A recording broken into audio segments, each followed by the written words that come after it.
नमस्कार दोस्तों, मैं सुनीता अपने YouTube चैनल कथा मंथन में आप सभी का स्वागत करती हूँ। हिंदी कथा कहानी के इस चैनल पर आज ICSE पाठ्यक्रम के अंतर्गत आने वाले उपन्यास नया रास्ता का सारांश पढ़ने जा रही हूँ।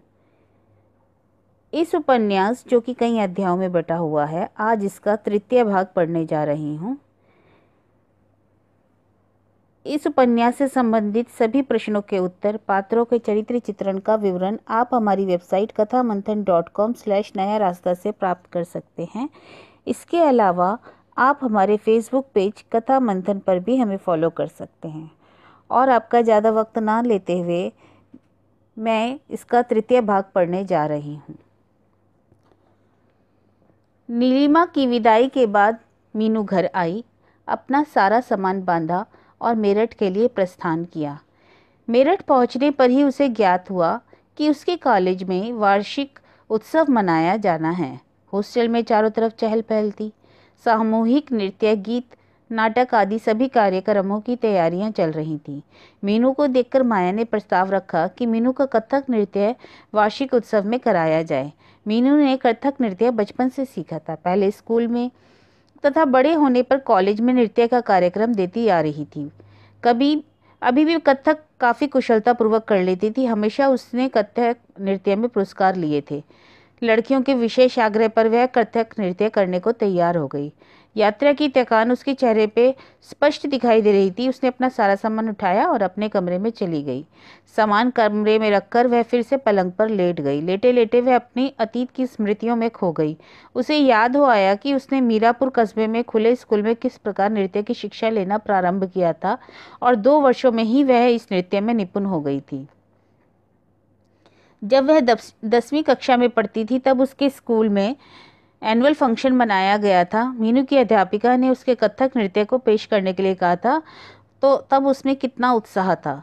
छुट्टी के बाद जब वह घर पहुंची थी तो उसने माँ को बताया था। माँ ने उसे समझाते हुए कहा था कि इस वर्ष तुम्हारी हाई स्कूल की परीक्षा है, अपनी पढ़ाई पर ध्यान दो। माँ को आश्वासन देकर मीनू ऊपर अपने कमरे में जाकर नृत्य का अभ्यास करने लगी थी। 4 दिन बाद वह दिन आ गया जब मीनू का नृत्य कार्यक्रम प्रस्तुत करना था। नृत्य के लिए उसने हरे रंग की जरी के काम की सुनहरी साड़ी पहननी थी। नृत्य समाप्त होने पर हॉल तालियों की गड़गड़ाहट से गूंज उठा। हर कोई उसके नृत्य की प्रशंसा कर रहा था। मीनू की विशेष प्रसन्नता का अनुभव उस समय हुआ जब मुख्य अतिथि ने पुरस्कार देते समय उसकी प्रशंसा की थी।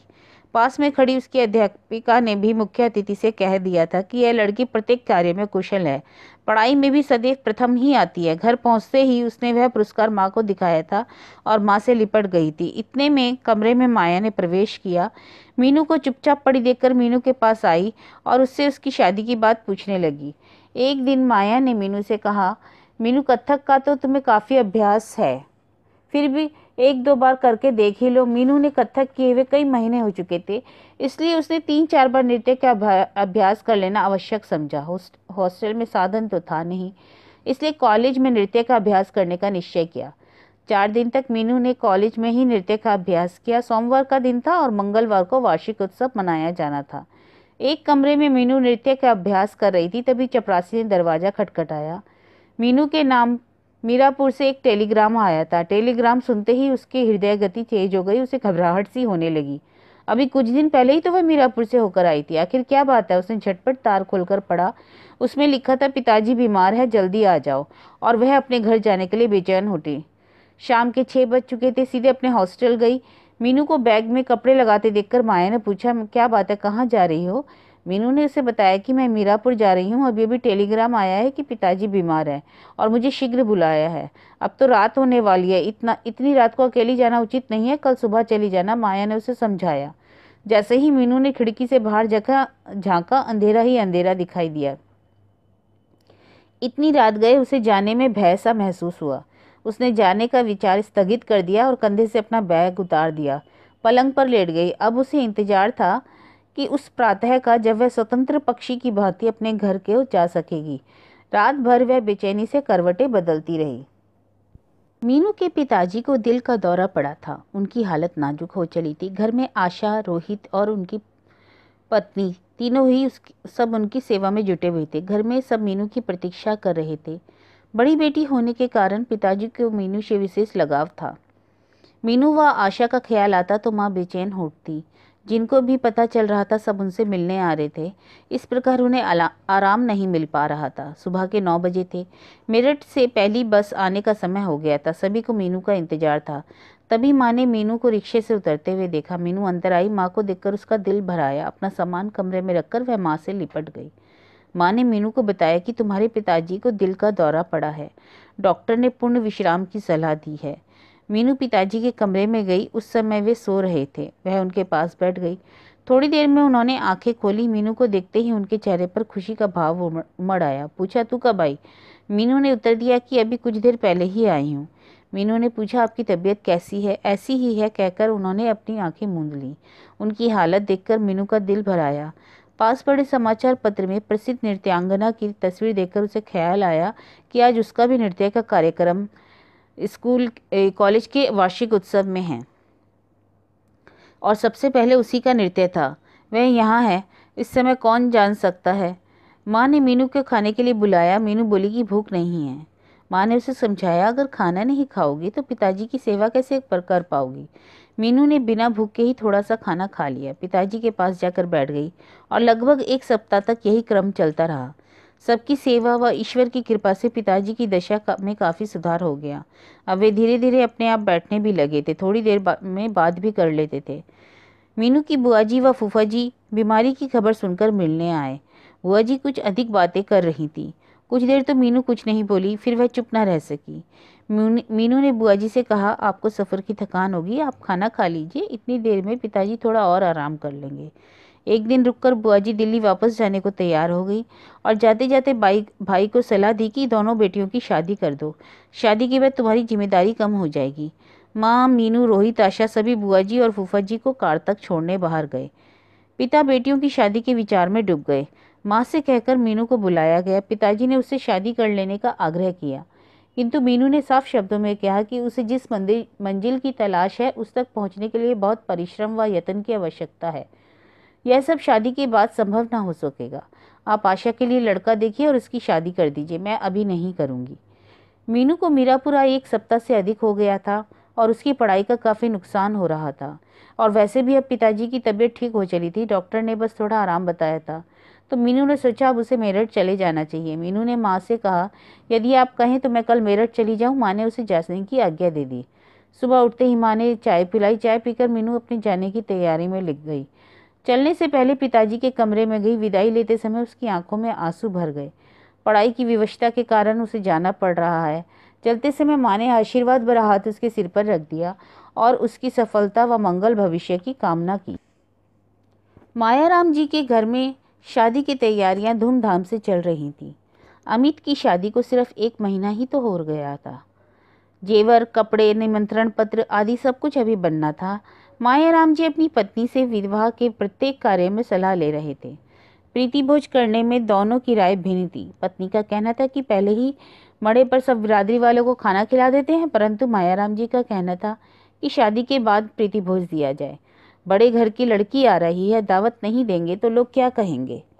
अमित ने अपनी कोई राय नहीं दी। शादी के बाद दावत देना तय हो गया। जेवर, साड़ी भेजने में दोनों की राय भिन्न थी। मायाराम जी 2 सेट और 4 कंगन और 11 साड़ियाँ चढ़ाना चाहते थे, जबकि उनकी पत्नी का मन था कि 1 किलो सोने के जेवर तथा 21 साड़ियाँ चढ़ावे में भेजी जाएं। उनकी पत्नी तो अति उत्साहित होकर अपने जेवर भी देने को तैयार थी, परंतु जब मायाराम जी ने उन्हें समझाया कि ये तुम्हारे बुढ़ापे में काम आएंगे, खाली हाथ होने पर बुढ़ापे में बच्चे भी सेवा नहीं करते, तब उनकी बात समझ में आ गई और बोली, तुम जो उचित समझो वही करो। मायाराम जी अमित और मधु को पास बुलाकर उनसे निमंत्रण पत्र छपवाने की सलाह लेने लगे। मधु ने कहा कि वह अपने भाई की शादी में सभी सहेलियों को बुलाएगी। उसे 30 कार्ड चाहिए। तभी दरवाजे की घंटी बजी। मधु ने दरवाजा खोला। दरवाजे पर धनीमल जी खड़े थे। उसने उनका अभिवादन करके अंदर बैठाया। धनीमल जी की आवाज़ सुनकर मायाराम जी भी बाहर आ गए। वे दोनों सोफे पर बैठकर बातें करने लगे। धनीमल जी ने बात छेड़ते हुए कहा कि शादी में हम 5 लाख लगाने की सोच रहे हैं। अब आप बताइए, यह पैसा आप कैसे खर्च कराना चाहते हैं। मायाराम जी ने कहा, जैसा आप उचित समझे वैसे ही खर्च करें, भगवान का दिया तो हमारे पास सभी कुछ है। धनीमल जी ने कहा कि मैं सोच रहा हूँ कि 3 लाख का तो फ्लैट मैं सरिता के नाम कर दूँ।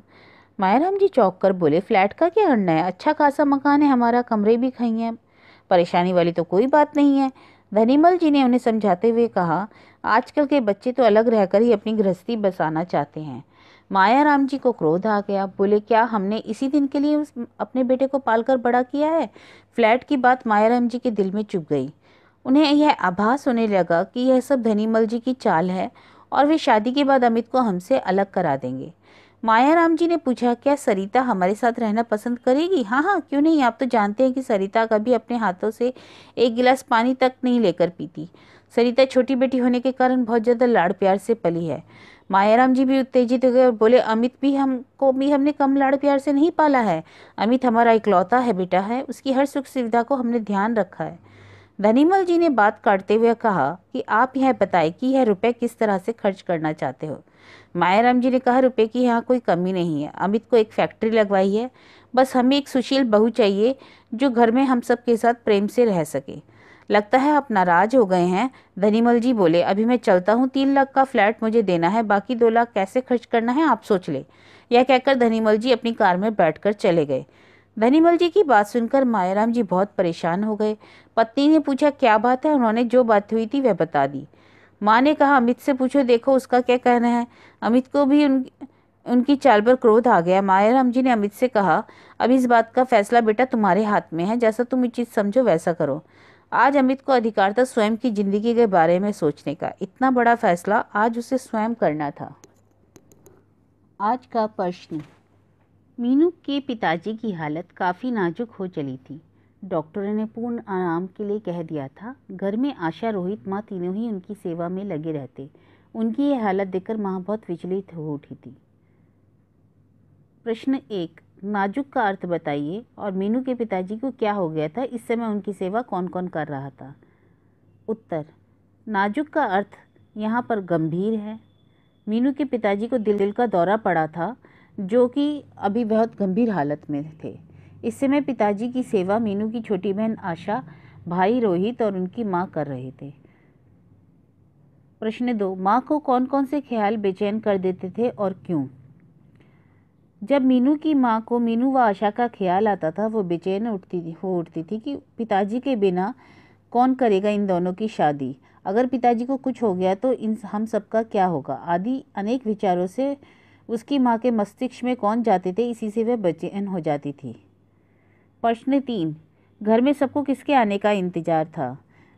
उत्तर, घर में सबको मीनू के आने का इंतजार था, क्योंकि मीनू को तार दे दिया गया था। मीनू के घर के आते ही सबसे पहले किसने देखा और घर पहुंचते ही मीनू ने क्या देखा, उसे क्या ज्ञात कराया गया। मीनू के घर के आते ही सबसे पहले माँ ने देखा। घर पहुंचते ही माँ को बहुत उदास देखा, उसका दिल भर आया, वह माँ से लिपट गई। उसकी माँ की आंखों व उसकी आंखों से आंसू बह गए, गला भर आया। माँ ने उसे ज्ञात कराया कि उसके पिताजी को दिल का दौरा पड़ा है और डॉक्टर ने उन्हें बोलने के लिए मना किया है और उन्हें पूर्ण आराम की आवश्यकता है। मीनू जब पिताजी के कमरे में गई, उस समय पिताजी से उसकी बातें क्या नहीं हो पाई। मीनू जब पिताजी के कमरे में गई, उस समय उनकी आंखें बंद थी, शायद वे सो रहे थे या दवाइयों का नशा था। कभी बंद आंखें खोल लेते पर बोल नहीं पाते थे। मीनू ने उन्हें जगाना उचित नहीं समझा, इसलिए उसकी पिताजी से ज़्यादा बातें नहीं हो पाई थी। प्रश्न 2, अमित के पिताजी ने यह क्यों कहा कि आजकल शादी के बाद ही दावत दी जाती है और अगर यदि हम लोग प्रीति भोज नहीं देंगे तो दुनिया वाले क्या कहेंगे। उपर्युक्त शब्दों का अर्थ लिखिए। मायाराम जी के लड़के अमित तथा धनीराम जी की लड़की सरिता के विवाह को केवल 1 महीना रह गया था, अतः उनके विवाह की तैयारियां धूमधाम से की जा रही थी। उसी प्रसंग में मायाराम जी ने प्रस्तुत वार्तालाप अपनी पत्नी के साथ किया था, क्योंकि शादी के बाद प्रीति भोज दिया जाने से सभी बिरादरी वालों व जान पहचान में बहू का स्वागत किया जाएगा। बड़े घर की लड़की को किसको कहा गया और क्यों। बड़े घर की लड़की धनीमल जी ने की लड़की सरिता के बारे में कहा गया है, क्योंकि वे एक धनी परिवार से संबंध रखती थी। अमित का इस बारे में क्या विचार था, क्या वह इस शादी से सहमत था, कारण सहित लिखिए। अमित इस बारे में कोई विचार नहीं प्रकट करता, वह अपने माता पिता से कहता कि वे जैसा उचित समझे कर ले। अमित इस शादी से बिल्कुल सहमत नहीं था, क्योंकि उसके विचार में दयाराम जी की लड़की मीनू सरिता की अपेक्षा गुणी अधिक थी और उनके घर का वातावरण उनके घर के वातावरण के अनुकूल था।